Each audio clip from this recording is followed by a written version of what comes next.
মা মা আমাদের এই বছর পয়লা বৈশাখের কটা কার্ড এসছে নতুন খাতার? 4টে কার্ড এসেছে।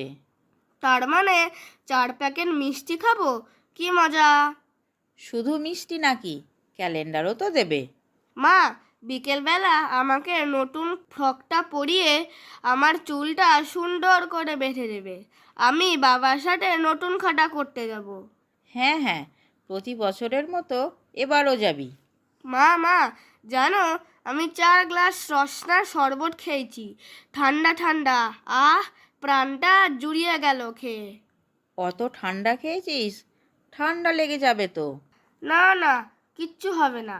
ওরা গ্লাসের মধ্যে বরফ দিয়েছিল। আবার রাম কাকুর দোকানটা কি সুন্দর গাঁদা ফুল দিয়ে সাজিয়েছিল। কিন্তু 6 প্যাকেট মিষ্টি কেন রে টিয়া? 4টে দোকানে তো নিমন্ত্রণ ছিল। বাবা একটা দোকান থেকে এই বড় পাউডারটা কিনেছে বলে 1 প্যাকেট মিষ্টি দিয়েছে, আর একটা দোকান থেকে এই জামাটা কিনেছে বলে একটা মিষ্টির বাক্স দিয়েছে।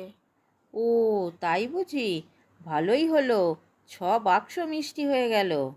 জানো না, জামার দোকানে আবার একটা থামস আপ দিয়েছিল পাইপে করে খেতে। কি ভালো খেতে! বাবা খায়নি থামস আপ? একটা কাচের বোতলে দিয়েছিল পাইপ দিয়ে।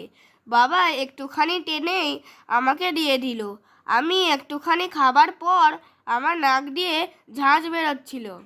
চল এবার মিষ্টিগুলো ঢালি, আর এই ক্যালেন্ডারগুলো দেয়ালে লাগিয়ে দিই। মা, কতগুলো মিষ্টি! গজা, সন্দেশ, দানাদার, নিমকি, লাড্ডু, দরবেশ। দাও মা, আমি একটা সন্দেশ খাই আর দাদুকে একটা লাড্ডু দিয়ে আসি। কাল স্কুলের টিফিনে গজাটা নিয়ে যাবি। বন্ধুরা, তোমরা হালখাতার ক বাক্স মিষ্টি পেলে আমাকে কমেন্টে জানাবে।